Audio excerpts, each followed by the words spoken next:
What's up, everybody? This is Jeff. Jeff Needs Sports. This is the first show of season 4 of Jeff Needs Sports, formerly of the Tuesday Aftermath. So first and foremost, thanks to everybody who's listened, downloaded, liked, all the participation along the way. It's been a good ride. I can't believe I'm going into my fourth, broadcasting season already, but uh it's been exciting. I got a couple, great guys with me tonight. What we're doing is I'm releasing my first, I've called them the week 0 preseason, however you want to look at it, college football playoff rankings. Now, you guys know I do this if you've listened before. If not, I'm going to walk you through it. Be patient. I promise there's method to the madness. So, but with first and foremost, I introduce my guests. With me tonight, I got Walker Bailey from Off the Ball Network. Walker, how are you this evening? I'm good, man. I'm really excited to get talking football again. It's kind of Hey, crazy thanks. that we Thanks for started. coming on and for the first time on the show too, man. It's awesome. I know I'm excited. I've been, I've with as much as we talk about it kind of on our own, it's nice to get on and actually do some of this. Yeah, it's going to be a lot of fun. And then, of course, my man, fellow vice president of the network, Mo from Up in Flames. Mo, what's up, man? What's going on, Jeff? I've been looking forward to this all day. It's been too long. You went ghost on us this summer, like I did. football, you took your break. You got a new passion in disc golf now, so you're like a disc golf ghost. That's true. You took your time to yourself because over these next 4 or 5 months, you're just gonna be on your screen every day. So you took a break that you needed to take. I did. I had a lot going on. I hit a mental wall. First and foremost, though, I want to talk. Shout out to a couple guys I worked with all summer. Like, even though I wasn't doing shows, I was working a lot. Stuart Brooking, we did a lot of work with the quarterback rankings. I did a lot of shows with Jay Stevens from Locked On Buckeyes, so that kept me busy, kept me up to speed. But mainly I was just really just taking a step back and focusing on disc golf, and then concentrating on the upcoming football season. And I'm kind of glad I did. I'm energized. I'm ready to go. This is game week. I'm so excited. And and here we go. So what I'm going to do first, I'm going to give my criteria for my rankings that I do every year. Again, this isn't my top teams. This isn't how I think if they played on Saturday, who would win, who would lose, any of that. This is kind of like Walker said it best. This isn't really my rankings, more my projections of how I think the season will go at this point. And I base things on a few things. So, like, overall team quality, of course. Like, you got to have a good team. Look at what you did last year. I do look at the top 25 rankings, and I read into the teams, listen to all the talking heads, except for a couple of them that are just out of pocket right now. So you gotta have a good team. I look at quarterback. I mean, you're not going to win without a good quarterback. Georgia kind of surprised everybody last year with Bennett. I think we would say kind of was a surprise, but it worked out. But overall, you got to have a pretty good quarterback, to lead your team. That's just, you got to have a dude that's like can handle the pressure. Every one of these teams is going to be in a big game that they got to gut out or whatever. So QB is a big part of it. I like to look at the jumpstart game because that's how the rankings go. So that means an early season game, more of a big name or a really good team, but typically it's a big name because nobody really knows how the season's going to go. So if you can get out early, get a big win over one of these blue blood programs, it sets you up, for a ride. But the other side of that is I like you to have a paper schedule. College football is still about going undefeated. It's still about piling up wins. So the least difficult games that test you and beat you down throughout the season, the better. I hate to say that, but that's the truth. When I look at these schedules, the easier, the better, as far as if you want to get to the playoffs. So it's kind of odd. And then I like to have what you call towards the end of the season, like a redemption game. It's nice if you have a game late. Most of these teams are going to drop a game somewhere. It could be an upset. It could be a tough one, whatever. It's nice towards the end of the year if you play, a big name or a highly ranked team and you're able to make that up, much like Michigan did last year when they beat Ohio State to get into the playoffs, or Alabama did, when they beat Georgia in SEC championship game. So it's nice to have that redemption game for everybody's got their eye on you. You got one loss and they're like, we'll see how they do this weekend. You've got some ground to make up. So that's how I do this. So when you see the list, it is how I combine all these things and how I see the season going, as it goes. And I will try to do these every week or every couple weeks to keep everybody up to date. But without further ado, I've talked enough. You've heard me. I'm gonna put the graphic up there. Mo, this is the first time you've seen him. Walker accidentally got a sneak peek, not him accident, my accident. But regardless, that was only a few minutes. I closed my eyes. I didn't see that was only a few minutes ago. So nobody's seen this list earlier than like 15 minutes ago. And then we'll kind of go through the guys, and they'll bounce their questions off of me, tell me what an idiot I am, and then we'll discuss a few bigger topics on college football. So without further ado, here is the Week 0 Jeff Needs Sports College Football Rankings. And there it is. At 8, I've got Oklahoma State Cowboys. At 7, I've got Texas A&M Aggies. At 6, I've got the Michigan Wolverines. At 5, I've got Utah Utes. At 4, which makes them a playoff team in my eyes, I've got the Clemson Tigers. They're back, I guess. At 3, I've got the Alabama Crimson Tide. Yes, I know. At 3. At 2, I've got the Ohio State Buckeyes. That's where they legitimately wound up in my eyes. And at 1, I've got the Georgia Bulldogs. That is how I see the college football projections when the season wraps up. So, all right, guys, I will field your questions now, and I will try to take it easy on me until I could explain myself, and then you can tear me apart. I'm not too mad. I'm not too mad about them. Now you having Georgia number 1. I assume Georgia wins the SEC. And yes, why they're number 1. Georgia's number 1 because I feel that their schedule, they just have less pitfalls, and they're going to get that.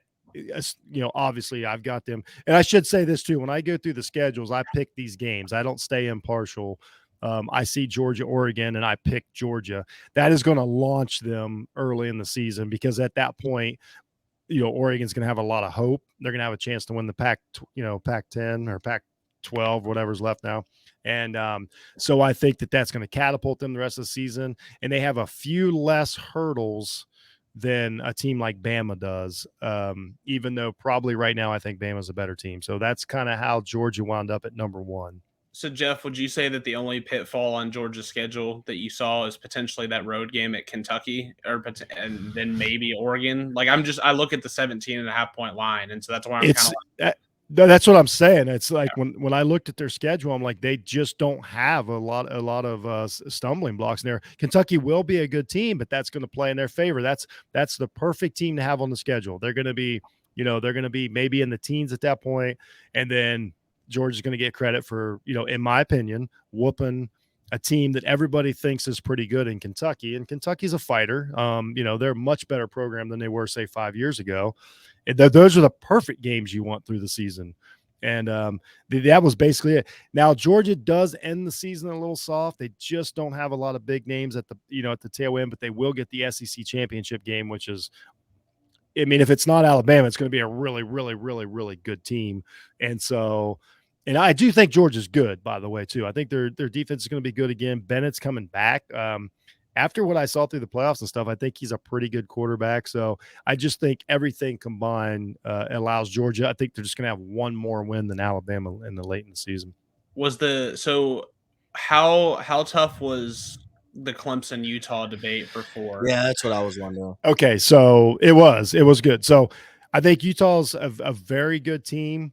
Clemson's got the advantage of being Clemson. That's just the facts. And honestly, like, Clemson, I know everybody buried them last year. They weren't as horrible as people like. They had a terrible season, and yet they won most of their games. Their defense was pretty good towards the end. I know they lost their defensive coordinator. I don't factor in losing your coaches the first season gone. As you can see, I got Oklahoma State in there too. I don't go crazy over that because I think there's a system in place. I think that's just college coaching. Like you kind of just cycle through things. I think it takes a few years before your coaching really shows up, like negative coaching. I just think Clemson's got the edge. The ACC schedule is not super tough, and Clemson late gets to play Notre Dame, which is going to be huge. Since Cincinnati proved it last year, if you beat Notre Dame, you get all kinds of credit for it. You get all kinds of love for it. And I'm assuming that DJ is going to be on track and he's going to be the quarterback that we thought he was going to be coming out of high school. And if that's the case, they just don't have a lot of losses on their schedule. Clemson's got, like Sweeney has proved, like he can get to the playoffs. He started off so rough last year. If he doesn't play Georgia week 1 last year, I mean, they're fighting for the playoffs last year. No matter how bad they look some games, they really would have been fighting for the playoffs. So Utah, basically what it came down to with them, they got a lot of good players coming back. I'm trusting that they are the team that they were late in the season when they were beating up on Oregon twice and should have beat Ohio State, or we'll say could have beat. I shouldn't say should have beat, but really gave it to Ohio State, who everybody considers a pretty good team. And in the Pac-12, they got a pretty solid schedule, but they got a few more hiccups on there. So I just think that Clemson's going to solidify themselves at 4, but I think people are going to be scared to move them above either of the really good SEC teams. They're just going to be kind of stuck there at 4, sort of penalized for last year. If 2 years ago, I think they would have been at 2. They might be flip-flop with Ohio State. I've got one last question, and then I'll turn it to Mo. So I know you mentioned that assistant coaches leaving in year 1 that doesn't bother you a lot, but did the combination of that and then also the indecisiveness on being able to pick a quarterback at Michigan, did you consider leaving them out just with all of that just kind of factor? I actually talked myself. I had Michigan originally at 8, and I thought, man, that's a solid place for them. And then the more I looked at it, I'm like, man, they were pretty good. I like McCarthy a lot. I think that's the quarterback. He was the guy that last year I was like, man, this kid is really, really got it going on. And when I really looked at him, like they don't really have a loss on their schedule until Ohio State. So they're going to have so much time they've got 4 weeks to just work on their basically scrimmaging. So they should be at full steam going in these games. And then they've got that perfect schedule to where when they beat Penn State, it's going to look great. Michigan State, that's going to look that's going to be a solid victory, but none of these teams are coming at their throat. I predict them going in, to the Ohio State game undefeated, honestly.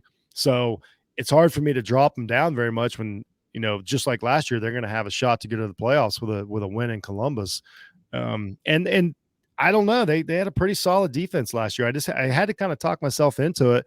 It was most of this is based on schedule. If they were playing, any of the good SEC teams early or something like that, I probably wouldn't have, but they just don't have a lot of stumbling blocks until they really get momentum going this year.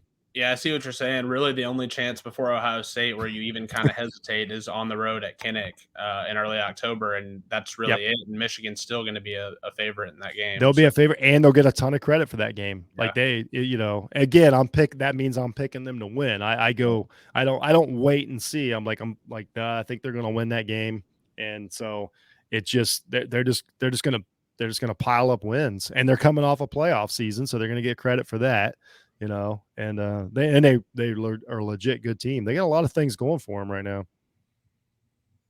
Yeah, I mean, I don't really I don't disagree with the list. I mean, I don't know. I probably would have Bama 1 and Georgia 3. I'd go like the consensus. I fought back and forth on that, and it came down to schedule. I think that I know it sounds crazy, but like an Arkansas, an A&M, or somebody could trip up Alabama. I don't think if they played this weekend, I think Alabama beats Georgia if they played Saturday, but they don't. And, that LSU game could be weird. I think there's just a few more tests. So essentially I'm picking Alabama to lose a game is what I did here. And it took me a while to stick with it. Believe me, it was killing me because those were weird. They might have the best player in the country on each side of the ball. Like that's how good they are. But those were weird games for Bama last year too. Like you mentioned in A&M beat them. Yep. Then you're mentioning LSU, who was god awful and could have beat Alabama. It's one of those like, yeah, okay, they shouldn't have, but they could have beat Alabama. I mean, they took Alabama all the way down to the wire. That was probably the only one hiccup on Bryce Young's resume last year. That was probably his worst game he played. That was the worst game Bama played, I think, all year last year. Yeah, was against LSU. That was just a horrible game, to be honest. Like it was supposed to be a blowout. Like I said, A&M won. I think Arkansas didn't Arkansas stick around with They Bama did. for a little bit. Oh, yeah. And then they hung around Bama. So like those three teams having to turn around and play them again, where you're like A&M upset them. A&M's better this year. A&M has a lot of talent. My only but my only statement on A&M is, when is good not good enough? Like how long do they get before good isn't good enough? This year, maybe two. Is all the pressure on, like, are you looking at Jimbo and like, okay, it's time to produce? We've been talking about, you've had a top 5 recruiting class for the past 3 years. You know, some of these guys that you got are juniors. You know, you got a nice group of income freshmen. You know, you had a nice group of freshmen last year. They're sophomores. So like you have an age team where like, okay, they've been good, but at some point, like, good isn't good enough when you're buying. I mean, if we think Texas A&M is a top 8 team, anything less than that is essentially not good enough. And like big programs like this, like where you have all this hope, you have all this expectation, I'm sure there's some people around A&M that think they could be a playoff team. So if they don't like come close, they're not right on the outside looking in. Like, does Jimbo enter next year with the projected recruiting class he has right now? Like, is he on the hot seat? Because, you know, I have a feeling that there's some people that's waiting on Ryan Day to get over the hump and basically win the national championship. Like, being great isn't great enough for Ohio State. Like, you got to deliver a championship, because pretty much everybody does, or everybody has, especially people my age. Like, Tressel gave us a championship. Urban Meyer gave us a championship. So it's like, okay, you're getting there and you're getting blown out. Like, when are you going to get over the hump? Yes, Ryan Day is safe, even if we didn't win the national championship this year. But I'm just saying, like, I could see, like, let's say Ohio State coughs up a game and then loses in the first round of the playoffs. Like, he's not on the hot seat, but the temperature rises a little bit on his seat. People are going to start looking at Ryan Day a little bit like, all right, when are you going to get us over the hump? Just being a playoff team isn't good enough. Like, that's the expectation every year, is to get to the playoffs. When are we going to win the big one? So I just wondering with Texas A&M, is it this good's not good enough? It feels like the difference at A&M, and Walker knows more about, that conference than I do. It feels like, do they have as many choices if they get rid of Jimbo? I mean, things are going pretty good under him. I think he's got a much longer leash than Ohio State, to where it's just a program that has a more of a history of, like, we can probably go steal a guy, like, they could probably steal Marcus Freeman or Fickle, somebody like that, as to where A&M, they might not be quite at that level. I know all the money's there and all those things, but I don't know if they can just go get any replacement they want in the country. And now, if they have a terrible season, we're having a different conversation. But if it's another one of these, like, man, a couple games here and there, and you would have done it, I think he's pretty safe, especially with the talent he's bringing in. My goodness. And if you think about it, real quick, Walker, my bad. If you think about it, when it comes to SEC teams, I think there's a few coaches in the SEC that have had jobs a lot longer than they would at other programs, because Alabama has ran that conference. So not being able to jump over the hump of, like, Alabama isn't like it's not a fireable offense in the SEC anymore. Like, that's not an expectation. It's like, if we can upset Bama, if we can play them close, if we can't make it to the playoffs because we can't get past Alabama, like, that's okay. But, like, at Ohio State, like, you're expected to be the best team in your conference. Like, at Clemson, you're expected to be the best team in your conference every year. And even with Georgia, like, Kirby Smart got that 10-year deal. Does he get that 10-year deal if they don't win the national championship? Like, if they lose to Bama in the SEC championship and then turn around and lose to Bama, like, are they giving him that 10-year deal? Not saying they're looking at firing him, but I'm just saying, like, Georgia shows they're a viable team. They've been in the national championship, twice now? Won one, lost one. They're the best team on their side of the SEC, but Kirby Smart winning that obviously got him that 10-year extension. But I think it was one of those, like, last year when Georgia played Bama, like, I think a lot of Georgia fans were looking at, like, how do we look in this game? Can we win the national championship? Because if not, like, we're not having he's on the hot seat, he's on the burner, but at the same time, like, is Kirby Smart good enough? Do we want him here the next 10 years? Because if Saban's going to be here for 8 to 10 years and Kirby Smart's here and he can't ever beat Saban, then really, is there elsewhere that we'd like to look? So I just think, like, a guy like, you do have a longer leash. Well, I mean, we just saw LSU do this. LSU had the greatest team in college football history, 3 years ago? Yeah, and he gets fired. Now, I know there's a lot of stuff behind it. But but I'm still saying it wasn't like, I mean, if you do that at Iowa, like, that guy's, You win a national championship at most schools. That guy's got a long You're leash. dying at Iowa at And that. they immediately saw the writing on the wall. Like, that was great, but we got to move on. I tell you what, the SEC is good this year too. Like, there's a lot of, like, even the teams that haven't been ranked for, like Ole Miss, obviously starting last year. I mean, they can beat, with that, you got an offense, like you can beat teams, quality team. They can beat anybody. Tennessee, off that offense can scare somebody. I mean, these are teams now that, like, they were never like walkovers, but I think the perception was that all you heard, especially up north, SEC's top heavy, SEC's top. I don't think it is. I mean, you got Arkansas you don't want to play. Tennessee, you're not signing up to play. Ole Miss is a really good team. There for a while, Mississippi State was, much better, years ago, but still, like now, like it's year 3 of Mike Leach, and they have a third-year quarterback who's considered by some to be a prospect. Yeah. Like, I know Stu is really high on Will Rogers. So like that, like, this should be a year where they produce. Like, yeah, go down the list in the SEC West. I mean, like, who are you saying is going to be bad? Exactly. Like, and Auburn is really your best case. Oh, no. Even then, like, and Auburn's Auburn could. Yeah, they've got talent. I mean, like every team. I think that's the difference. There's just not I just think it's a deep conference. It's always deep, but I think this year, like, especially that's basically where I'm at with Alabama. I'm like, man, I just think that there's going to be an upset, and it won't matter in the end. Alabama's going to get their shot. They're a great team, but I just think that there's we saw it. We saw it with Tua a few years ago. He sprains his ankle, cost Alabama a shot at the playoffs. They were definitely going to go to the playoffs that year.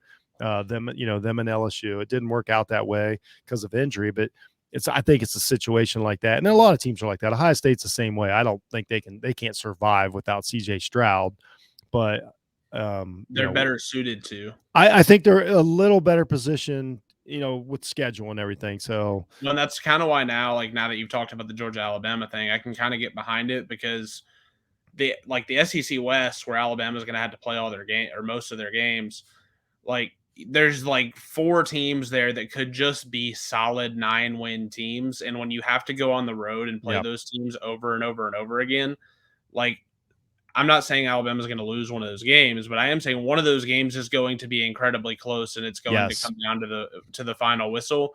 And with Georgia, you're just likely to probably avoid that for the entire course of the season. That's the difference. Attrition. From a projection standpoint and a variant standpoint, with Georgia, you don't have to deal with that. Yeah, and that's the whole difference right there between the two, as far as that goes. Makes complete and total sense. So, who are the 9 through 11, or whoever you just left out? And why is it BYU? I should have had BYU higher. Honestly, I'm behind. I'm behind the 8 ball on BYU. I had them up there, but nothing like in contention. So I went with Oklahoma State at 8. It boils down to this. I think they're going to beat Oklahoma. So I got Oklahoma down at 12, just because I think they're going to lose Bedlam. I had Notre Dame at 10 because I do think they're a really good team. I don't see any way Notre Dame can not lose 2 games on their schedule. They got a really tough schedule. They can be a really good team. I just don't see it in the schedule for them to make it. So, but I put them at 10. Yeah, and before you move off Notre Dame, I think this year is enough, right, to put to bed the narrative that they don't play anybody. Good schedule. Great schedule. No, it's a really good schedule this year. Like, I mean, you go to North Carolina, to BYU, to Ohio State, you play Stanford, Clemson, and you go to USC. Like, that's a tough schedule.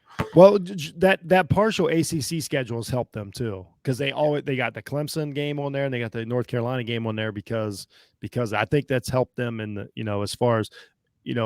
as far as avoiding the conference championship game. Having the ACC partial schedule has really helped, but they got a tough. I see just losses on there. It's nothing they did wrong. I think there's probably Notre Dame schedules in the past that, I got them in the playoffs. Plus, without that conference championship game, I talked about a little bit in the chat room. I think those really matter now, because I just think we're at the point to where all the voters are like, everybody wants an expanded playoff. So the last thing we can do is not even make a team play a conference championship game. I think they're going to hold that against teams more than ever, because you can't say we only have a 14 playoff and you don't even have to play a conference championship game. I just think that's too much to ask of the college football voters. So I think they're going to weight these conference championship games. And let's face it, going forward in the future, they're trying to force all these teams into these conference deals and stuff. So what they definitely don't want to reward Notre Dame for not being in the conference. Well, and not to go too far down the conspiracy theory thing, but if you're a Big Ten athletic director who is fighting to get Notre Dame in the conference and you're sitting on the committee, why would you put Notre Dame? Why would you put no?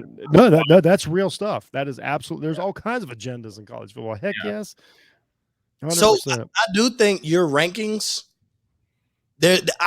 I would say there could be what's the shakeup, right? So Alabama's projected. Obviously, you got Georgia, but Alabama's projected to be like it's Alabama, and then take a couple steps down, it's Ohio State, and then take a couple steps down, it's Georgia, and then it's everybody else. Oh, I don't think we're taking steps down from Alabama to Ohio State. Yeah, I don't either. I think some people are. Like I've heard some people say, I think between Alabama and Ohio State. I don't think so. But I know some people think that. So just for saying, I'll let you know Saturday at about midnight. As of right now, I don't know. Jeff, I actually think if Jeff wanted to be really accurate, he would have hit the enter button after Alabama and just left a gap in between 3 and then the rest of the 8. That's what I keep hearing. But what if, like, how shaky does it? Because it would get shaky. I think Utah could run the table. Like I'm not saying they will, but I think they could. If Clemson and Utah run the table, win the conference championship, let's say Ohio State runs the table like projected, wins the conference championship, Georgia and Alabama play each other undefeated. They play each other undefeated. One loses in a close game, are they automatically out because you got three? But do you think that's in here's the thing. Do you think like you leave a brand like Georgia or Alabama when everybody knows they want to see that? Oh, I think they absolutely would. If we're making conference championships matter, like Jeff said, though, for the sake of it, like for the sake of agendas, then I think that would be the perfect opportunity to stick it to someone and say, hey, this team won their conference and won 12 games. Here's your reward. But I think they make it matter for who they want it to matter for, and it doesn't matter for certain. I think they do buy into the brand. Like, do people? We'll just hypothetically, Alabama loses to Georgia.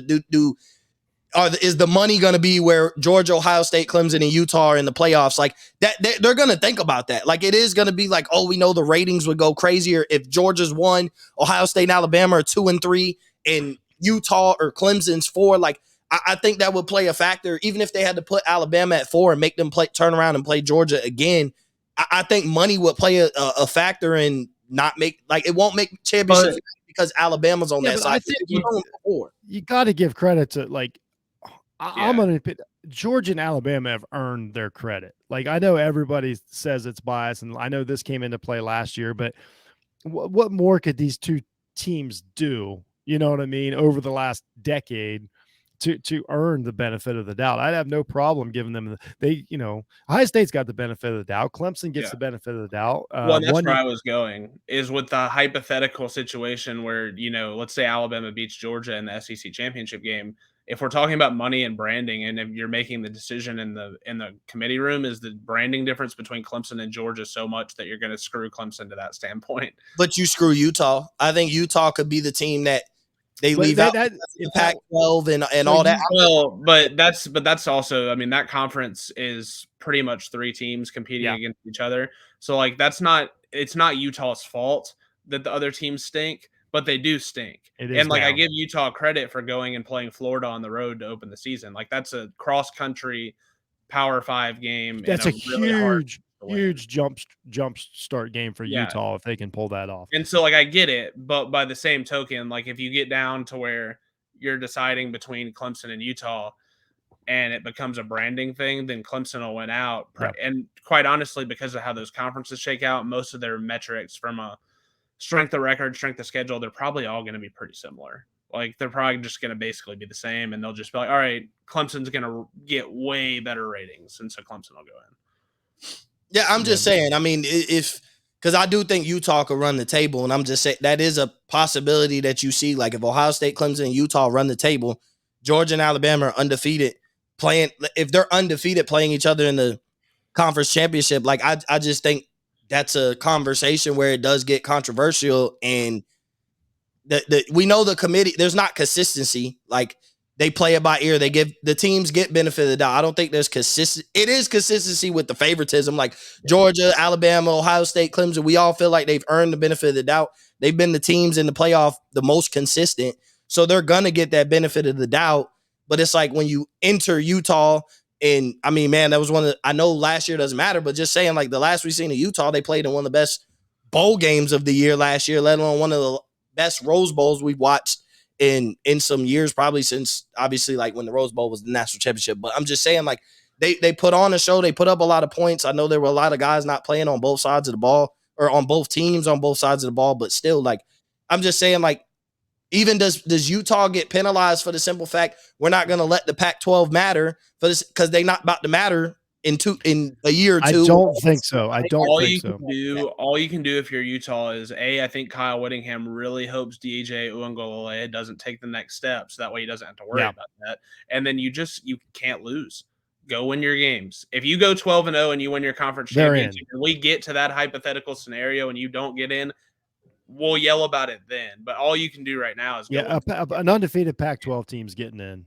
I think so. They really are. And they should. Like I think they should. So you can't let an undefeated AAC team in last year and not let an undefeated Pac-12 team. And what'll really make me mad is when they go in and play in Ohio State or Alabama and they predictably lose, and then we bash the conference as a whole, even though that Utah team will deserve every single bit of what they got. Like, I mean, they will, because I mean that would mean you beat USC, you beat Oregon on the road, and you beat Florida on the road, as well as beating one of I think you would have to beat either Oregon or USC again in the conference championship game at a neutral site, and then it'd be like, oh no, they're frauds. Like, they might have to go back to back Oregon again. Yeah, and I think the first Oregon game is at Autzen. I know that one of the USC or Oregon games is away from home, and I think it's the Oregon game. So like you talk about a really hard place to win. Like that's. And I had USC. I on this list now. I didn't sift out anything under 8. This was just kind of my initial knee jerk. So don't hold me to these. But I mean, I had USC on my initial when I started sifting them out. I had them clear up at 11 because I think they're going to be really good. I'm giving a lot of credit to USC and Oregon. I think those are going to be good teams based on their schedule this year. I think so too. I just with USC. I know what I watched last year, and I understand they did good in the portal and that they've recruited well. And so I guess I'm having a hard time figuring out where to slot them, all based on the coaching change and the transfers and stuff throws everything out. Like LSU, that's another team that LSU, and then even we talked about Ole Miss. Like, I mean, Ole Miss had like 14, 15, 16 transfers. Like, what are you supposed to do with that? Exactly. You have no idea. That's one of the things about this season that I find very exciting is to see. This is the first year of there's a couple things going to happen this year. Well, I guess I'm if you guys don't have many more questions about the top 8, because I'll do this every week. So, we don't have to hash it all out now. Maybe we'll talk about a couple of the subjects of the season that are going to be a big deal since I've got, two. Well, Jeff, I do have one more question. I'll let y'all get into that. I got to put the kids to bed. I didn't realize. Hey, Mo, thanks for being here, man. Good luck this weekend. We'll talk. We'll be talking. Yeah, we'll definitely talk. I appreciate you for having me. I'm sorry, bro. I didn't realize. No. You're the best, man. Tell the wife and kids I said hi and have a great night. All right, bro. You too. Jeff, how far was Baylor out of your top 12? Baylor they were up there. I don't have as much faith in them as everybody else, and I should. I think I'm wrong about Baylor. It's just one of those teams that I'm like, man, and I like Baylor, but I had Oklahoma State and I had Oklahoma above them. Looks like they were down around. Now this is at the end of the season again, not going into Saturday because I know they're a good team. But if I've got them losing 2 games, it's just going to hurt them. Looks like they were like, I got them at like 15 at the end of the season, which I know is low, everybody. Yeah. And it's I think that we're going to learn a lot, and not from a shaking these rankings up standpoint, but from an eyes standpoint and watching one of those outside teams. They go to Provo in week 2. I think I talked about that a little bit today. Like, I think that'll be an interesting one to watch. And, we talked about Arkansas Cincy a little bit before the show. I think I think we're going to get some of these games where you're not necessarily your top 8 shake up early, which it absolutely could.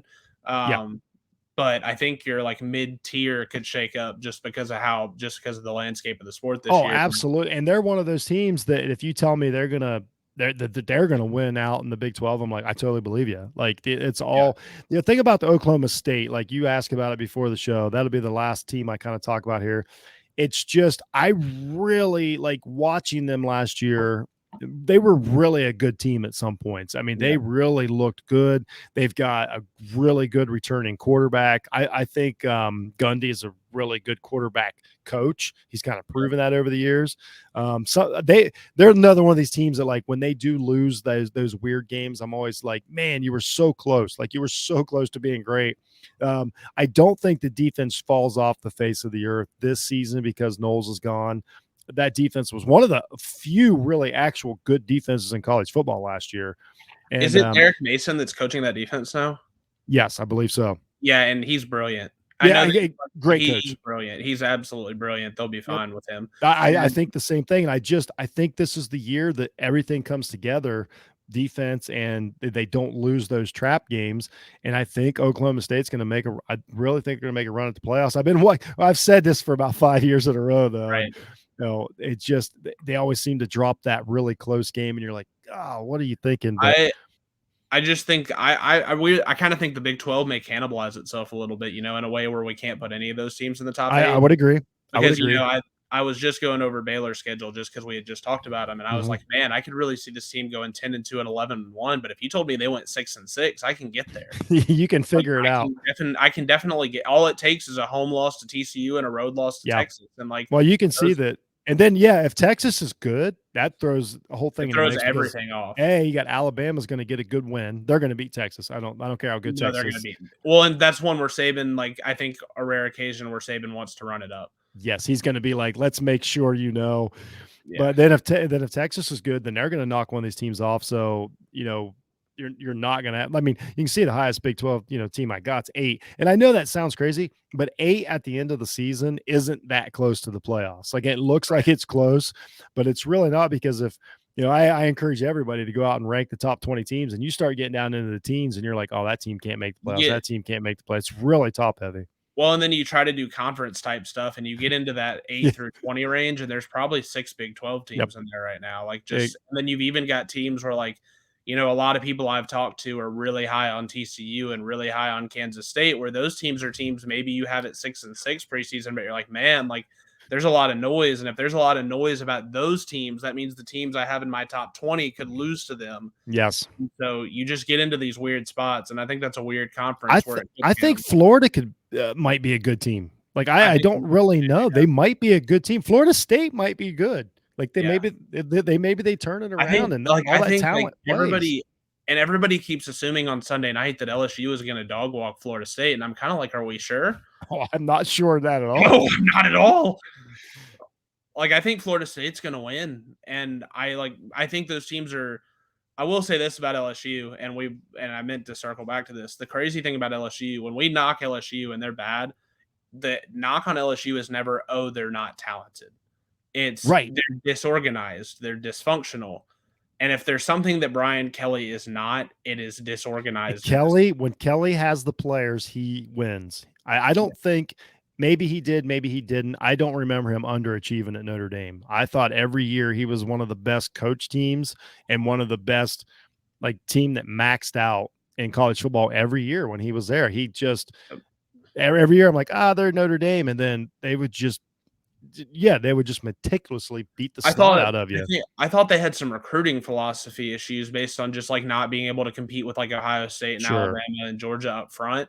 But, then I thought that changed. When they played Clemson in Dallas a few years ago, I know Clemson won and it wasn't super close, but I thought Notre Dame played really well. I thought they played really well and they were competitive, and they just did kind of it was the Ian Book year when Ian Book was playing quarterback. And, I thought they were really competitive. I don't think Notre Dame – I thought Brian Kelly actually evolved as he grew at Notre Dame, which is why we're having a Jimbo hot seat conversation and not a Brian Kelly hot seat conversation, because Brian Kelly evolved and Jimbo hasn't.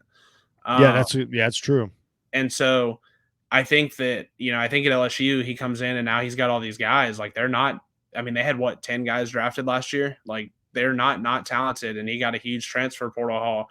It's another one where you could be like, man – you tell me that team in the SEC West goes 5-7. I'm like, all right, yeah, I see it. But you tell me they go 10-2, and I'm like, yeah, no, I get it. Exactly. I I really have faith in Kelly. Again, I can't stand to really like listen to him talk, or a lot of the fake BS Southern is done. accent thing really threw me That off. was a mess. Yeah. He's but as far as like his teams on the field, I'm like, man, they were good. They were really good year in and year out. He got. I don't think Notre Dame could have asked for anything more in those years that he was there than they got. Like nobody else is, like you say, with the quote unquote limitations of that school. Nobody else is doing any better than what he did. He's not. He wasn't going to steal those playoff games. He wasn't going to steal that national championship. Well, and the underrated thing he did for Notre Dame is he left the infrastructure of that program in such a place that the man coming in behind him, which now is Marcus Very Freeman, good point. in a position where he can absolutely succeed. And when a coach moves on, that's really what you ask for more than anything else, is leave the program in a place where the next guy can come in and pick up where you left off. Yeah, like Ohio State. I mean, that was the smoothest transition. Is about as smooth a transition as you're ever going to see. As far as these big time teams, like there was no, they had he wasn't. I know the whole born on third base thing, but there was some truth to that. Like but he was there during it, so that's a little different than most guys. Coming off of of a different program. Day was there and was part of the reason the program was big, but it's still a lot easier when you take over and you're ready to, hit the ground running rather than, some of the, especially if you're bringing in a new philosophy and stuff and you're like, none of these players match. That's what, Michigan made the mistake for years. They would go get a coach, but they would go get a coach that was different than the coach they had because they thought that's what they needed. But the problem was none of the players fit the scheme.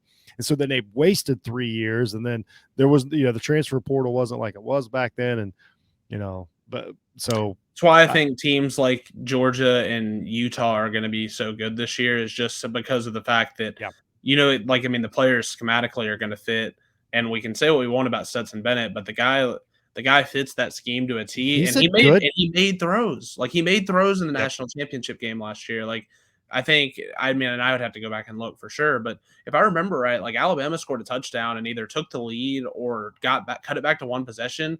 And he came back and they scored in like 3 plays. Oh, he went right down the field. He marched. And and I was like, so I think we did this thing early because quite honestly, it was fair. Early in his career, he was not really very talented at all.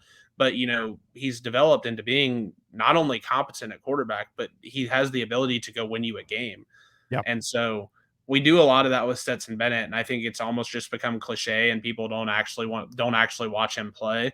Yeah. Because there's so many games on Saturdays that you just kind of tune Georgia out because of their schedule. And you look at you might look at these stats and they don't look like, say, a CJ Stroud who puts up. Right.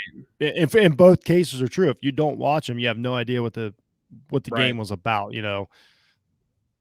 And so I think that's where you get the Stetson Bennett thing. And then like Utah will be the same way. They're going to be really physical. I think that defense is going to be nasty this year. Their defense, I mean, they are so physical, which is rare. There's just not a lot of teams like that. And they catch, especially catching like for instance, the bowl game. I don't put a lot in bowl games. So I'm not the Ohio State fan that is leapfrogging everything off of a Rose Bowl last year. Is like, okay, we're fixed now. Like, it's just an exhibition game, but basically, the one thing Utah did was came out and was physical and tough, and it was like, oh, holy shit! Like these guys are good, and they did it to Oregon. What they did to Oregon was impressive.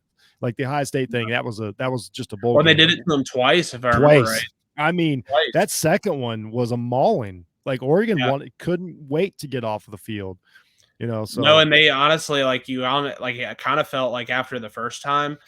And then they went to a conference championship. It almost felt like Oregon just kind of drugged themselves in there and knew they didn't have what it took. Oh, because Utah was going to come in and that's kind of, so like we talked about USC and you mentioned they just missed it. And that's my only concern is like, I don't know how well Dan Lanning will fare at Oregon as a head coach, but between Whittingham and Dan Lanning, I kind of had trusted those teams. And with what Cristobal left, those teams are going to be really physical in the trenches. Yeah.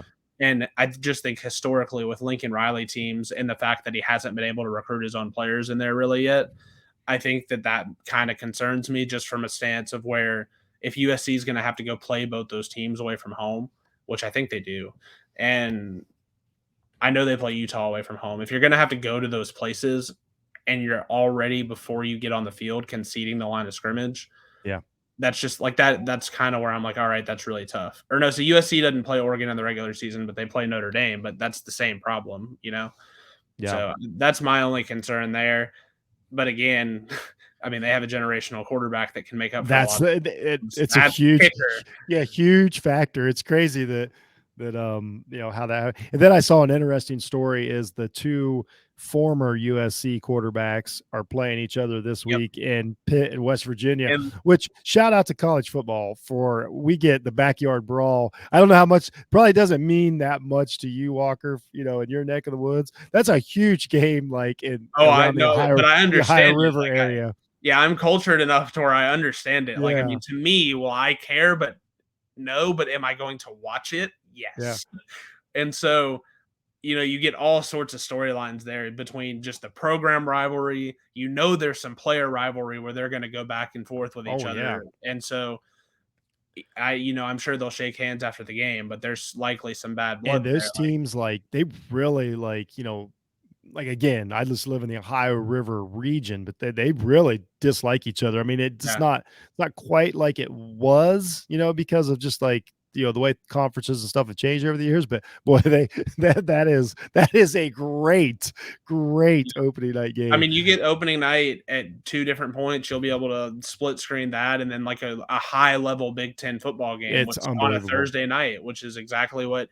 I think that's the best thing for the sport, because those games are going to get massive ratings, and I don't think that a single top 25 team is playing. No, that's a good point. And Friday is the same way. Lots of good games. You got a Sunday night game. The Saturday, I think I don't even think it's close. I'll just say it's the best opening weekend in a while, college football history, because we've never, they usually give us the one Thursday night Big Ten game. That's been a few years now. Mm-hmm. And then maybe some Friday games on the fringe, but these are big time games. I mean, that people want, like you say, like eyeballs will watch, they'll have an interest in it. And then Saturday is a great lineup. And then, you got your Sunday night game. It's, I just can't wait, man. And even Sunday, even if those teams bottle out, because we talked about the floors and ceilings with those two teams, being LSU and Florida State, their brands are so massive that nobody cares. The people are going to watch because LSU football is playing Florida State football in a prime time game. And it is that's a huge deal. Well, I mean, we're talking about these teams have, college football forgets every 5 seconds, but these teams have won national titles in the last decade. These are big time programs. Well, the last 3 coaches at LSU have all won national championships. That's how good that program is. They're a weird program as far as the amount, the amount of great teams and the amount of average teams. What a weird mix of LSU. Ed Orgeron won a national championship at LSU. Not just won one. I mean, steamrolled one. Just didn't even hesitate, didn't even face competition outside of Tuscaloosa, Alabama on the way to the national. One of the great seasons of all time. And he did absolutely none of it, I'm pretty sure. Apparently not. I had no idea. That was wild, but I got a great weekend coming up. So before we get out of here real quick, I don't want to let you go without a few questions. One of the big things I'm watching, you've already talked about some of the games and stuff you're watching. One of the big overall topics I'm watching is this is the first year to where we're talking about major NIL deals. That's been the conversation all summers, these NIL deals. These kids, I call them kids because I'm old, not because I'm disrespectful. These players going to, schools based on their NIL deals and all these things. We had the SEC stuff with Saban and Fisher in the summer, all this stuff going on. So this would be the first time that we're watching these guys now, and they have it's not fair, but they got a price tag on them. So we know, hey, this quarterback's driving, a Bentley or whatever because of this deal, and he just had 2 interceptions. So it's the first time in college football history that we're really going to scrutinize the play on the field, and then we're going to associate it with the amount of money that they're making in an NIL deal. And that's not fair. It's not right. It's none of our business, but it's going to happen.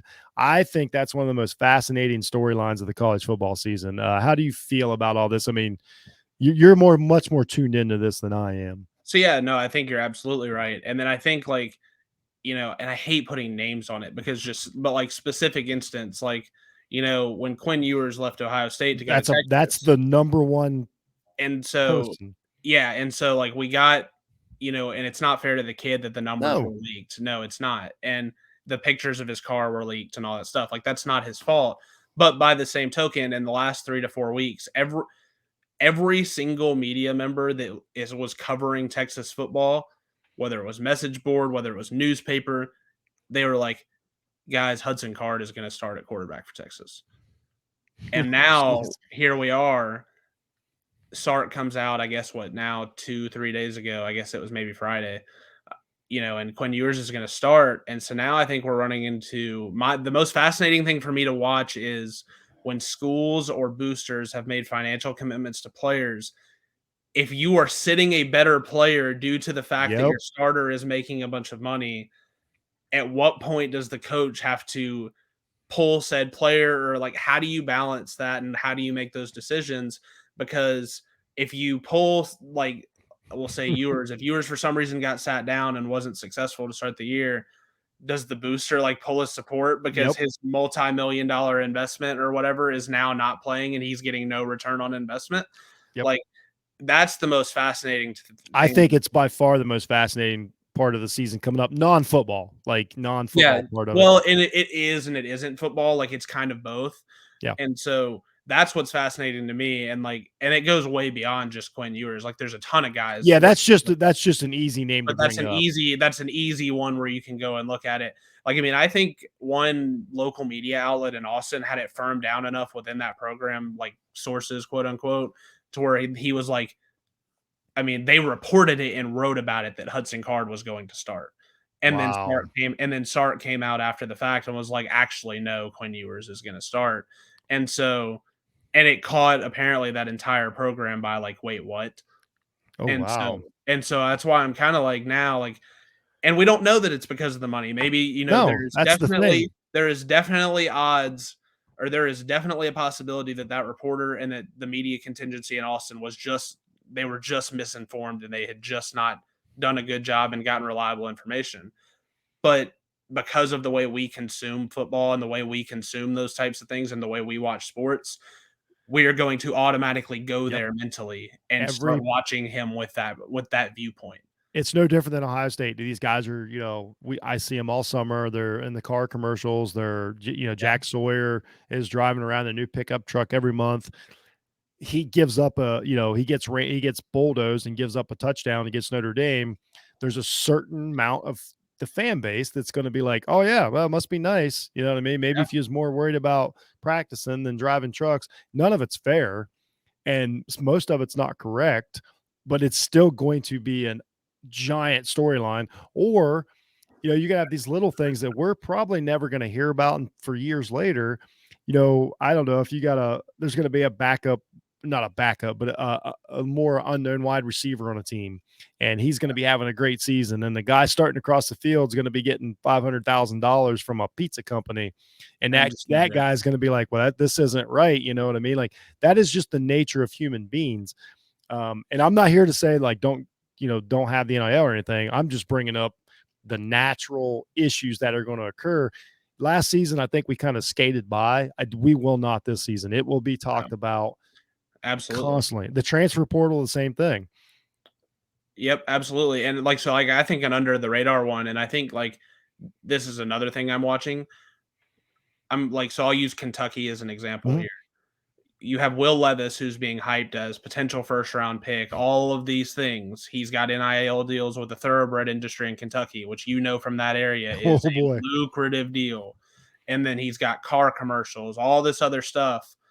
I'm interested to watch schools like that. If Levis, who lost 4 of his top 5 receivers, by the way, and doesn't have a receiver coming back who had more than 150 yards, and they're replacing 3 starting offensive linemen, and their running back is suspended 4 games. So if he has a rough start to the year in the SEC, so if he has a rough start to the year, given the circumstances around him, I want to see how fan bases react around like Kentucky, where it's like, well, why are we not paying the next great point guard? Schools like that where they prioritize other sports. And so I'm interested to watch that aspect of it too from college football, where fans want their teams to be competitive in NIL so that they can be more competitive on the football field, But then when their teams do that and the players don't perform, I want to see if they still want to be competitive in football and just to like see where that ends up. And that's why I think this is going, me and Jay Stevens talk about it a lot. That's why I think the NIL stuff will playing out a little bit over the next few years because of what you're saying. The fact of the matter is all the ones that got the big deals that they talked about, all of them aren't going to be awesome. Like that's just a fact, especially the quarterbacks. Like quarterbacks struggle sometimes. It's just how it is. They get benched. They don't make it. And just what you're saying, like that's when, and fans will, I'm not generalizing all fans, but there's a lot of fans who can't separate. It's not the schools paying them. It's these sponsors. They don't look at it that way. They essentially look at it. We paid this guy's salary is this, just like pro sports. Yep. And why is he not performing on the field? Even though that's not what it is, that is going to be the storylines. Well, and unless you think, and then with the other thing, if you really kind of want to like project into the future, my thing is, and I'll use Jaden Rashada, who was like a 5-star quarterback this year, class of 23. He committed to Florida, or no, he committed to Miami. So if he goes to Miami and doesn't start as a freshman after accepting however many millions, right? What happens when he gets in the transfer portal? Right. That's another one. And then, how are these contracts wrote? I mean, these are contracts. It's really fascinating. Like it's going to be like all the business side of it.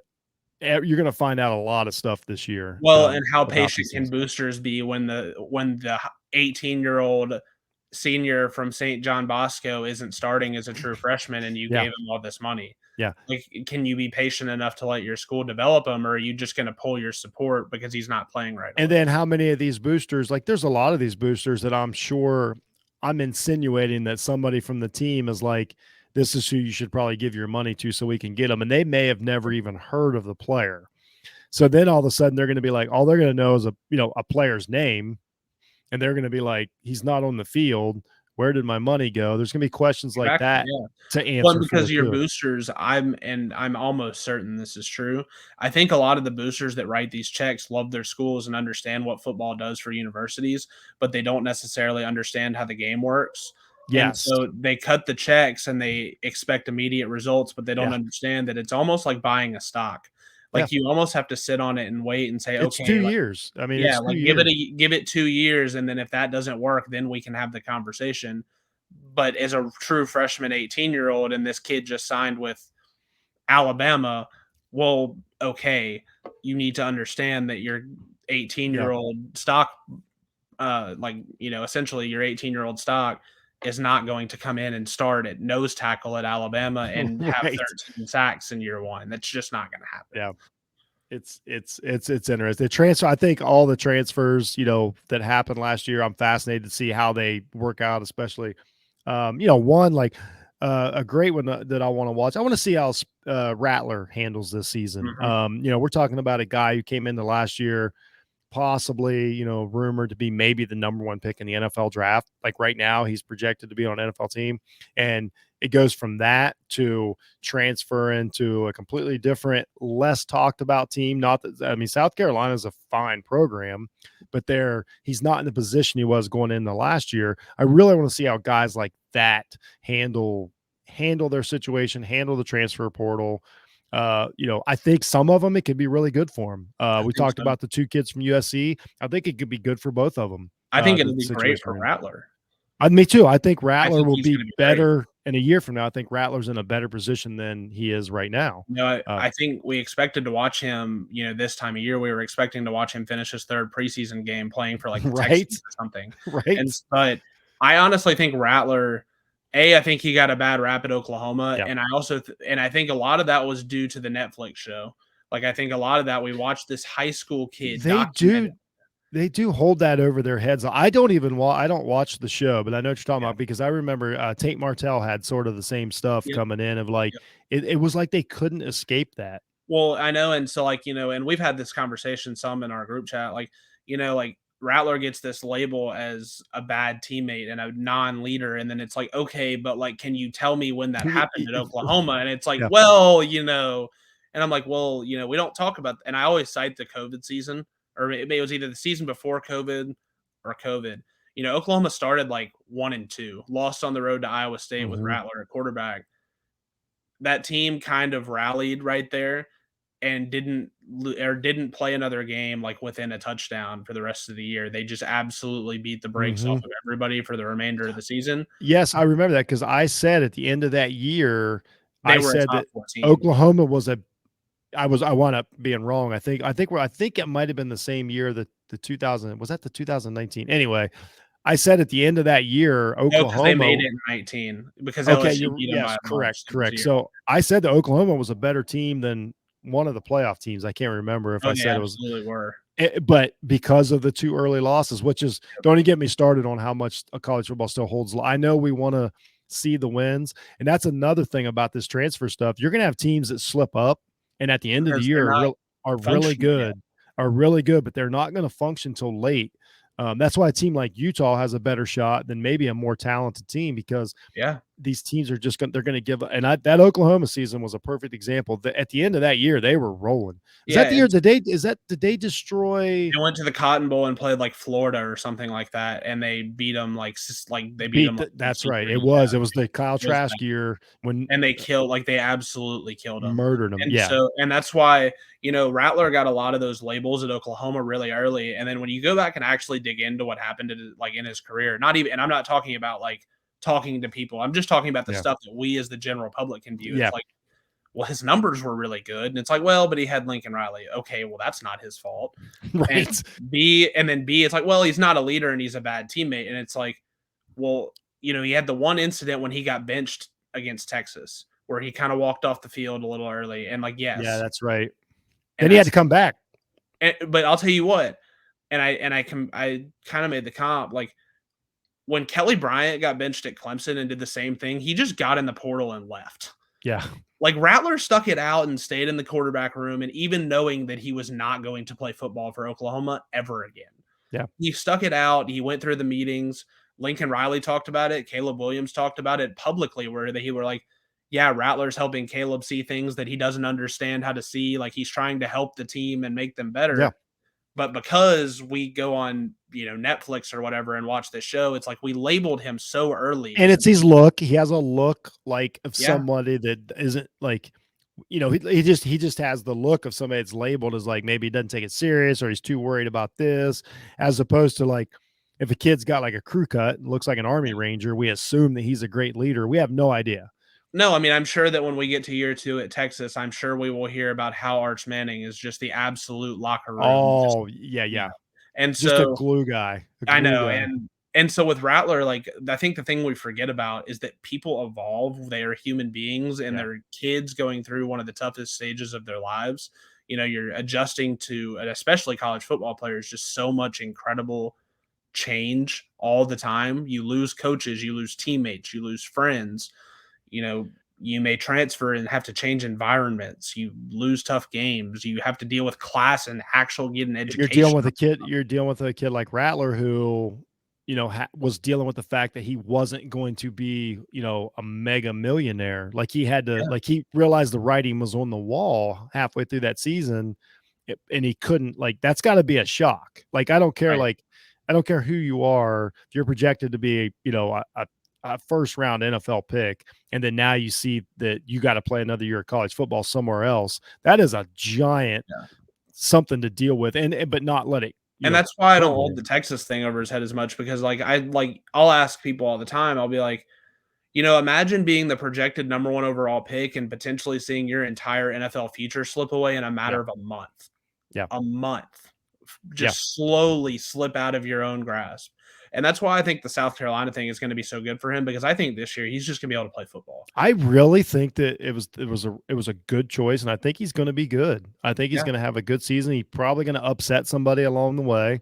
Yeah. And they play Georgia in week 2, man. Week 2, they play Georgia, and it's in Columbia. And he is going to be more mature because he's an older guy. It's not about whether he was immature. It's just you get older and you're like, oh, okay, and. Well, he and Beamer have past, relationships from where they were at Oklahoma together. Rattler brought his favorite tight end with him from Oklahoma over to South Carolina. There's some familiarity with people there. And it's funny, all these teammate labels and all this stuff. have we heard a bad word about Spencer Rattler since the moment he No. enrolled at South Carolina? Not a single word. Nope. The only thing we did about Rattler was he did the goofy TikTok and everybody was all upset about it. And I was like, who cares? He's a kid. Yeah, people care about too much of that stuff. I know, and so that's for sure. I think he's going to be able to just play football this year, and I'm cheering for him. Like I'm pulling for him. I think, Yeah, me too. Yeah, and so I hope he's really successful. I think you're right. I think they will upset someone again, another SEC team that could win 9 games because exactly. I mean, you're taking talented teams and you give them one of these quarterbacks. Anything can happen. Like if you got a quarterback, and this guy's going to know how to win. Will Muschamp beat Georgia with a lot less. Yeah. And they've got, and anybody I've talked to over in that area of the country says Shane Beamer is going to work. Like that is it may take a while, but that is going to work. They're going to be good again. And I like it when they're good. I do too. It's a good school. Yeah. And I've been now and actually taken a game there in person. And it's a lot of fun. You do the sandstorm thing and it gets really loud and it's a hard place to play.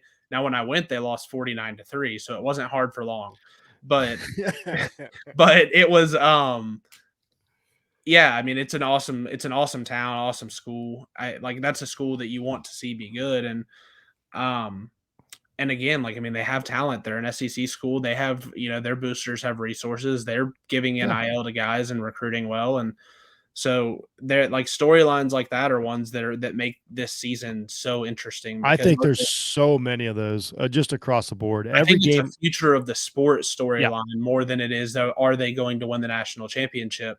And I think people like you and I who kind of understand where things are going, are as interested in that as we are in which of the 3 teams up top win the national title. 100%. And that's what I meant to say earlier when Mo was on here. I think what I hear so much about, we want the bowl games to matter again. First of all, they never mattered. They mattered to you and they matter to fans. That I understand what you think you mean.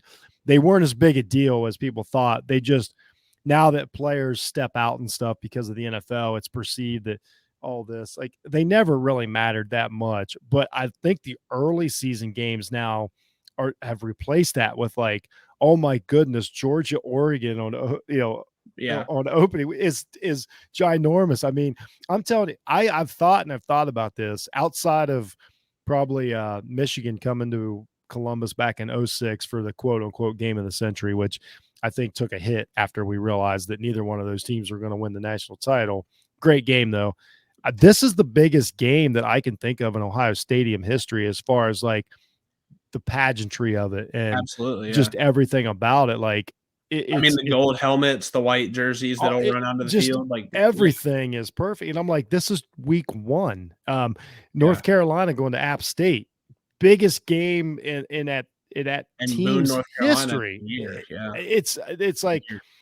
So I think the early season, especially this opening weekend, the opening couple weekends, that's my bowl season. So I guess if, that's what replaces caring about the Rose Bowl, these are the games that I want to see. Well, and that's why, I had the conversation a lot around Oxford last year is Matt Corral is one of the best players Ole Miss has had in a long time. They won 10 games. That does not mean that the Sugar Bowl mattered. The Sugar Bowl mattered in 1960. The Sugar Bowl does not matter. If you had won, fantastic. You get a trophy. Yeah, there's nothing wrong with it's not. No, it's also not an embarrassment. The win. You should celebrate the win. You've earned it. You've done something well. You've beat another good team that you've prepared weeks for. But it helps program momentum, which is a recruiting tool. So that is where bowl games matter that's true. You want to go and exhibit more your program culture because you are likely on national television and people are watching. But from an actual win-loss standpoint, if you lose 38-35 instead of winning 38-35, what's the difference? Nobody cares, right? The only difference is you don't get to take the trophy home, but the players at this point are still all taking home the free PS5 that the bowl game is giving them. So they got. I should be clear. I'm all for the players carrying and enjoying it and all that. Absolutely. When I say it doesn't matter, it sounds like I'm disrespectful, but I just mean that just like you said, I don't hold it against you if you win.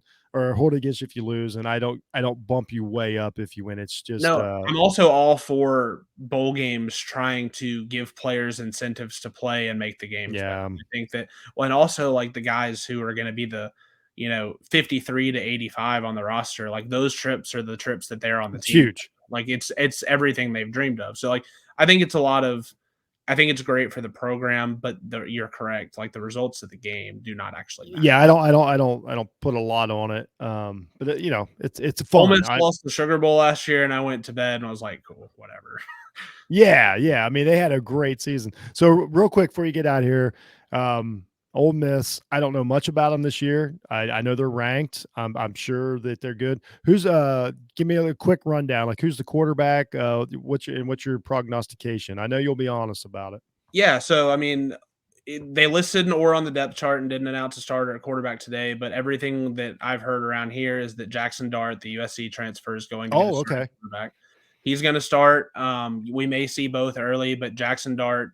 Jackson Dart's more of an SEC name anyway. I mean, that's just right. Perfect. They scrimmaged on Saturday, and the only quarterback that took reps with the ones was Jackson Dart. So take from that what you will. And how do you feel about that real quick? So I think that people have to understand Lane Kiffin and understand that when he speaks to you, he's often telling you the truth and that he's often sending messages. He's now told us 4 to 5 times over the course of the offseason that they are going to take a step back at quarterback. And that's expected, right? Because you're starting a 19-year-old kid who has played 4 meaningful football games. Yeah. As opposed to a guy who started and played in the SEC for 3 seasons. Yeah. Coming into last year. So I think you have to account for that. They're going to take a step back at quarterback. But I would argue they have the best running back room in the SEC and one of the best in the country. Wow. They bring in Zach Evans from TCU, who was 5-star recruit out of Houston, went to TCU, averaged like 8.5 yards per carry there, and was just severely underutilized. And then, the big programs eventually came knocking when he hit the portal. And Ole Miss ended up lucky enough to grab him. They grabbed SMU starting running back, who also averaged north of 6 yards a carry. They have two more 4-star running backs. One true freshman who may get 15 carries a game, like right out the gate. And then another guy that's a sophomore that they still really like, but they have so many good backs that you just don't really know where he's going to fit. So offensive line is going to be really good. Lots of veterans, a lot of guys back from last year. They grabbed a transfer tackle, which is big. Like they'll actually have depth up front, which they haven't had in years. And then defensively, I think it's, they're gonna play a 3-2-6 this year for the most part, which is interesting because a lot of college teams don't do that. They rush the traditional 4 and play the 4-2-5, 4-3 stuff. But I think, I'll be interested to watch because I think Ole Miss has one of the most talented secondaries in the conference too. I know last year that was the big surprise with me with Ole Miss when they were really, becoming like, was starting to gain momentum and everybody was really starting to put eyeballs on them. That was what jumped out to me. I was like, wait a minute, this defense, like I tuned in for the Matt Corral show. This defense was good. They were physical. They were speedy. Of course, when they wear the light blues, I'm sorry, man, or powder blues, whatever that color is, everybody looks amazing. I think I would look like a 4-3. I think I would look like I run a 4-3 in those things. Everybody forgets. Everybody does they're losing Matt Corral, but I'd argue the most impactful player they're losing was they lost All-American edge rusher Sam Williams. He got drafted by the Cowboys in the 2nd round, and I've done the thing. He had a better statistical year last year than Aiden Hutchinson. And you don't have to convince me of it. Yeah. And when you're rushing out of a 3-man rush and you put up those kinds of numbers in the SEC, and you lose that guy, it's going to be tough to replace him. But I think that they think within the program that they've done a good job at developing guys that were highly sought after and highly recruited. And then they think they have more bodies. They think that they're going to be more than one guy up front this year. And so as opposed to 13.5 sacks from one guy, they're going to get 6 from everybody and be able to be a little bit better. I think just there's so many moving parts and so many questions that, it's another one of those teams with a low floor and a high ceiling. I would put them around 8-4. I could get them to 10-2, but I just think they have to go to Arkansas. They have to go to LSU. They're going to lose to Alabama. They have to go to A&M. I think, and then you have the rivalry game, which is always a toss-up. And you're trying to get a young quarterback through this. I mean, that's and we talked about this early, how they start with really the only competitive game they play in before Halloween is against Kentucky at home. And I think that'll be big because if he can get comfortable and the offense can get some, some rhythm and some consistency in those games where they're going to get reps against significantly less talented teams, then I think we may see their ceiling towards the end of the year. But again, I'm just not sure that their ceiling is a ton different from teams like Arkansas, teams like Texas A&M, definitely lower than Alabama. And I don't know that it's much different than LSU. And and the 3 of the 4 teams I mentioned there, they have to play on the road and then they host Alabama. But Alabama's Alabama. Like, you're going to lose that game. And just like I said, I know everybody, especially up here in Big Ten country, which I'm not a Big Ten fan. I'm an Ohio State fan. I say that every show, just so everybody's clear that I can't stand the Big Ten. And that's the other side of, and that's a lot of this is why I want expanded playoffs and some things to change, because I don't like punishing good teams down there in the SEC that beat up on each other all year. And when so many people look at the score, the score at the end of the game on SportsCenter, and they're like, that team's 6-3 or whatever, but they have no idea how good they are. I want to get past that, because then I think once we can get past that, we can start getting some better early season matchups. We can get, I want to get Ole Miss to come up and play in Wisconsin. I want to get Wisconsin to go to LSU. Like, we can start getting this if we just let go of this undefeated notion. And that's why I'm glad Ole Miss is trying to do some of that. Like, Ole Miss has a home and home scheduled, and not in 2030. This is 24, I think. Like, they have a home and home scheduled with USC. That's great. Yeah, with Lane Kiffin at the helm going back to LA. Are you kidding me? Sign me up. Yeah, that's what I mean. Mix it up. Like, get these teams moving. I think the Penn State Auburn home and home is one of the best things that we've had in a long time, because it's like, man, just get out of your comfort zone a little. Well, LSU came and played Wisconsin in Green Bay, right? Like, they came and played up north. I don't know that one. I think LSU and Wisconsin played a few years ago. Where they up north? Okay, yeah. I think somebody came. I remember them playing. You're right. I do remember them playing. But no, point being, and I think also a misconception a lot of times is that SEC teams or SEC fans cheer for other SEC teams because they talk about how good the conference is all the time, and we never shut up about it. The way I view it is, when I talk about it, it's more of a scream for help to expand the playoff, because my team has no chance of getting in unless you expand it, because we're going to lose 3 games because the conference is so especially frustrating for a team like an Ole Miss or whoever, in Arkansas, whatever. When you're watching what Cincinnati did last year, it's got to make you want to pull your hair out. No offense to Cincinnati, but their path is easier, significantly easier.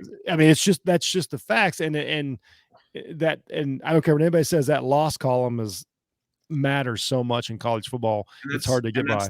And that's the big thing, I think, when you hear about SEC crowing about conference strength. I think the majority now are almost screaming for help. Like if you're a Mississippi State fan, the best team you have all time may go 10-2, and if they do, that's worth nothing. It's crazy. As opposed to nothing right now. Yeah. And so the Dak Prescott team at Mississippi State in 2014 went 10-2. They lost to Alabama and Tuscaloosa, and then they lost a close rivalry game on the road to a top 10 Ole Miss team. Yeah. And they went and played in the Orange Bowl, and it did not matter. Yeah, they were weren't they? Didn't it? Am I wrong? They were number 1 for a week, right? Oh no, it was they were number 1 for 6 weeks. Was it that long? Okay, they did the whole Sports Illustrated cover thing where they did the Mississippi Mayhem. Because Ole Miss beat Alabama and Oxford, and then Mississippi State beat Auburn, who was, I don't remember if they were fresh off the national championship loss to Jameis and Florida State the year before. So they were super highly ranked and everything. And Mississippi State beat them in a game that Mississippi State historically loses 11 times out of 10. Yeah. And so they did that whole deal, and then both teams kept winning. And then eventually, I think Mississippi State lost 25-0 to Alabama. And then Ole Miss hung around for a while and played. They were number 3, and number 4 Auburn came to Oxford, and that was the game where Laquan Treadwell. I was getting ready. That was the broken leg game, right? And then Ole Miss went to Arkansas the next week and lost by 30. Which, obviously, God, the devastation from the week before. It was. Yeah, they didn't. Well, it was their second loss. It was their second loss. Like, it was a season-ending loss when you really look at the reality of things from a college football standpoint. It was a season-ending loss because they had also lost a couple weeks prior in a 10-7 loss to LSU in Death Valley. Yeah. Where I think LSU's backup left tackle caught a touchdown. So it was classic. It was a Wisconsin, Iowa. So that was that still Les Miles, right? Yeah. If a tackle's catching a touchdown, that's Les Miles. No, it was less, and Ole Miss had the ball inside field goal range, and the guy that was the kicker on that Ole Miss team was the best one they've ever had. Like, it was a guy, he runs out from 53 and in, and you're just like, we're good. And so Ole Miss had a gunslinger named Bo Wallace that year. Oh, I remember. Bo. And he rolled out left because Hugh Freeze had basically called a play where it was like, we're going to throw a quick out route and get out of bounds just to make this an easier kick. And Bo saw the out route, which was wide open, and he was like, nah, I'm good. And he threw it into double coverage in the end zone because he wanted to win the game. And then LSU caught it and came down.